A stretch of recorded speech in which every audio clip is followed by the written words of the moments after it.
Hello everybody. In this video I'm going to talk a little bit about marital rape, spousal rape, intimate partner rape. This can occur between heterosexual couples, lesbian couples, gay couples, polyamorous couples, non-binary couples. Nobody is safe from this. This happens to every race, every religion.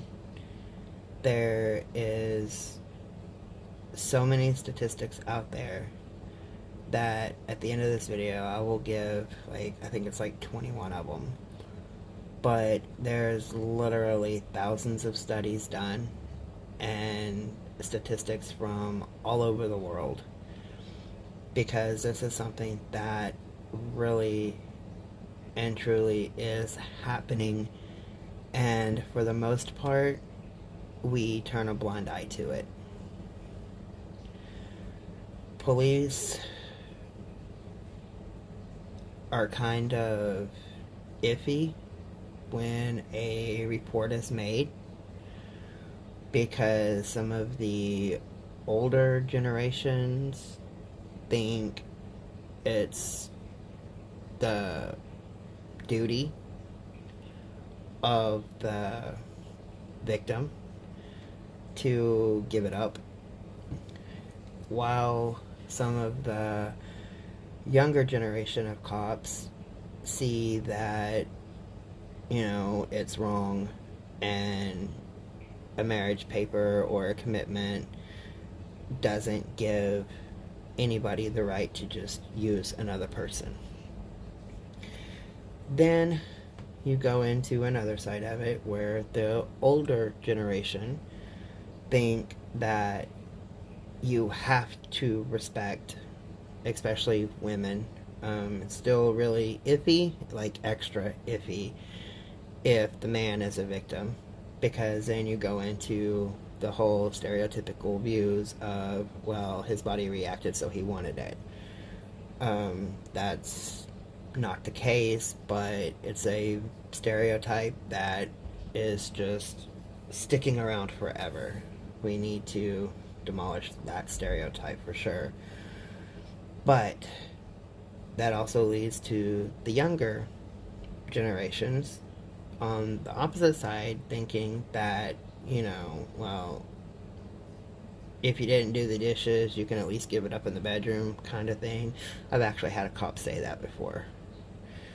I actually helped get his transfer. They wouldn't fire him, but I was able to help pressure enough to at least transfer him, and it was on his record.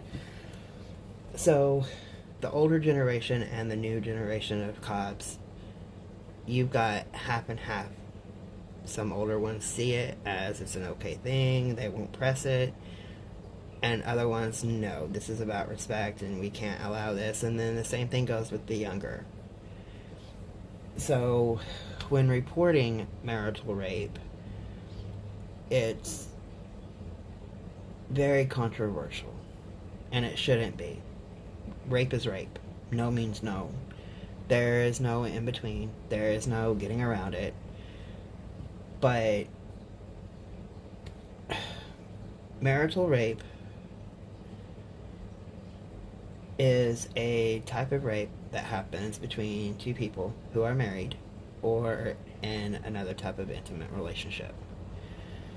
This type of rape is defined by the Rape, Incest, and Abuse National Network as sexual acts committed without a person's consent and or against a person's will when the perpetrator is the individual's current partner, married or not, previous partner, or cohabitator. That opens many doors right there. Some marital rape victims don't realize that they have been raped, and as they are under the mistaken impression that partners cannot rape each other, this is false. However, and the sexual act without consent, even among intimate partners, still constitute rape. Intimate partners account for 28% of rapists. There are 3 different types of marital rape that I covered in the first video. The battering rape, which is when physical and sexual violence occurs together. Victims may experience a physical and sexual violence at the same time, or one may occur after another. The rape may occur after physical violence as an attempt to make up. Force-only rape. This type of rape happens when physical violence is not present. As with all rape, this type of spousal rape is spurred by a desire to exert power and control over the other person. This desire manifests in acting as if sex is an entitlement to one party from another. Obsessive sadistic rape. Obsessive or sadistic rape is rape that involves torture or perverse sexual acts. This type of marital rape tends to be very violent and results in physical injuries. There are a lot of emotional and physical reactions to spousal rape. Nobody handles it the same. Research shows that spousal rape victims are more likely to be raped multiple times. This unfortunately means that victims of marital rape may suffer the most long-term effects psychologically and sometimes physically. Spousal rape can also be difficult to prosecute, and this puts additional stress on victims. The physical effects of spousal rape are the same effects suffered by any rape victim, including injuries to the vaginal and anal areas, scrapes and cuts, bruises and soreness, torn muscles, fatigue, vomiting, broken bones, injuries caused by weapons, miscarriages or stillbirths, and accidental pregnancies, contraction of sexually transmitted infections, including HIV. Emotional reactions to marital rape can be very dramatic and severe, as the sense of betrayal is profound after being raped by an intimate partner. Emotional reactions to spousal rape include shock, anxiety, and intense fear, depression, offing of self-ideation, acute and post-traumatic stress disorder, a fundamental loss of trust. There, as I have said, are many statistics, but I'm only going to go over a few of them. Contrary to some popular opinion, rape can occur within the confines of a marriage. Whenever sexual consent isn't given, but is instead forced upon someone, this meets the definition of rape. Marital rape is one of the hidden statistics that is rarely talked about, and part of the reason might be that it hasn't always been illegal. Spousal rape wasn't completely illegal in the United States until 1993. Even with it being illegal, prosecutors rarely bring a case of marital rape to trial.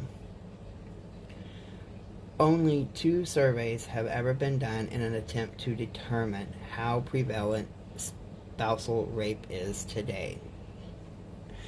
There have been a lot of studies and stuff done, and there have actually been other surveys, but it's more surveys of like done by counselors or colleges that just kind of want to get an idea of how their students are being treated by their partners. There's not like national surveys that get to the heart of the problem. In one randomly sampled group of married women in San Francisco, 8% of them stated that they were a survivor of marital rape. A similar study that was conducted in Boston found that 10% of married women were the victims of spousal rape. 30% of adult rape cases were committed by husbands, common law partners, or boyfriends. 29% of all sexual assaults of adult women were perpetrated by a husband or lover. 1 out of every 8 adult women in the U.S. has experienced at least one forcible rape in her lifetime. 9% of all reported rapes are perpetrated by a husband or an ex-husband. For women seeking relationship maintenance in some form, including counseling and other forms of assistance, up to 30% of them have reported at least one forced sexual assault by a partner. When domestic violence is part of a relationship, the chances of spousal rape occurring rises by 70%. In one major study, only 16% of rape victims ever notified local law enforcement about the incident. Only 3.2% of women who were raped by people they knew reported the incident to police. Women from religious backgrounds are more likely to accept spousal rape because they fear being labeled a sinner because of possible divorce or having a spouse to commit adultery. Women with little sexual experience and or knowledge are more likely to believe that forced sex in marriage is normal and not reported as rape. More women are upset about threats to leave a marriage or to stop loving her, 83%, than they are by threats of physical violence from their spouse at 70%. 35% of the women who are survivors of spousal rape endured some other form of physical violence during the incident. 69% of women who were raped by their spouse are raped more than one time. More than half of women who have reported or spoken about being raped by their husband were forced to have anal sex. About 1/3 of spousal rape perpetrators use objects in some form to commit their violent acts.